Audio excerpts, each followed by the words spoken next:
ಶಕ್ತಿ ಎಂಥದ್ದಿತ್ತು ಅನ್ನೋದಕ್ಕೆ ನಮ್ಮ ಸರ್ಕಾರಿ ಶಾಲೆಯ ಮಕ್ಕಳು ಪ್ರಿಯಾಂಬಲನ್ನು ಹೇಳ್ಕೊಟ್ರು ನಮಗೆ.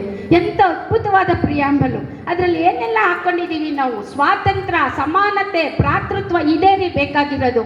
ಇವತ್ತಿನ ಈ ದಿನವನ್ನು ನಾವು ಆಚರಿಸ್ತಾ ಇರೋದು ಪ್ರಜಾಪ್ರಭುತ್ವ ಮೌಲ್ಯಗಳನ್ನು ಎತ್ತಿ ಹಿಡಿಯುವುದಕ್ಕೆ ಮತ್ತು ಹಕ್ಕುಗಳು ಮತ್ತು ಜವಾಬ್ದಾರಿಗಳನ್ನು ರೂಪಿಸಿಕೊಳ್ಳೋದಕ್ಕೋಸ್ಕರ ನಾವು ಇವತ್ತಿನ ಈ ಸಂವಿಧಾನ ದಿನವನ್ನು ಆಚರಿಸ್ತಾ ಇದ್ದೇವೆ. ಆ ನಿಟ್ಟಿನಲ್ಲಿ ನಾವು ಹೋಗ್ತಾ ಇದ್ದೀವಿ. ಪ್ರಜಾಪ್ರಭುತ್ವದ ಡೆಮೋಕ್ರಸಿ ಸ್ಟ್ಯಾಂಡ್ ಬೈ 3 pillars ಅಂತೀವಿ: ಈಕ್ವಾಲಿಟಿ, ಲಿಬರ್ಟಿ ಆ್ಯಂಡ್ ಫೆಟರ್ನಿಟಿ. ಅಂದರೆ ಸ್ವಾತಂತ್ರ್ಯ, ಸಮಾನತೆ, ಭ್ರಾತೃತ್ವ ಇವುಗಳ ಆಧಾರದ ಮೇಲೆ ನಿಂತಿರೋದೇ ಪ್ರಜಾಪ್ರಭುತ್ವ. ಇಲ್ಲಿ ಎಲ್ಲರಿಗೂ ಸಮಾನತೆ ಇದೆ.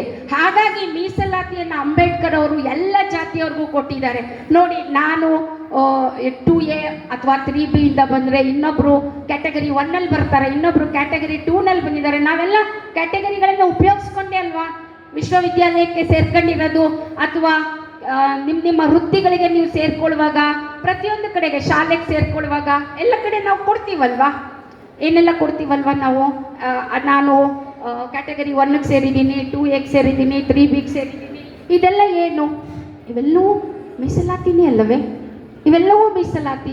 ಎಲ್ಲ ಜನಾಂಗಕ್ಕೆ ಇವರು ಮೀಸಲಾತಿಯನ್ನು ಕೊಡ್ತಾರೆ. ಅಷ್ಟೇ ಅಲ್ಲ ರೀ, ಮಹಿಳೆಯರಿಗೆ ಇವರು ಹೆಚ್ಚು ಪ್ರಾಮುಖ್ಯತೆಯನ್ನು ಕೊಟ್ಟಿದ್ದು ಡಾಕ್ಟರ್ BR ಅಂಬೇಡ್ಕರ್. ಇವತ್ತೇನಾದರೂ ನಾನು ಇಲ್ಲಿ ನಿಂತು ಮಾತಾಡ್ತಿದ್ದೀನಿ ಅಂದರೆ ಬಿಕಾಸ್ ಆಫ್ ಅಂಬೇಡ್ಕರ್.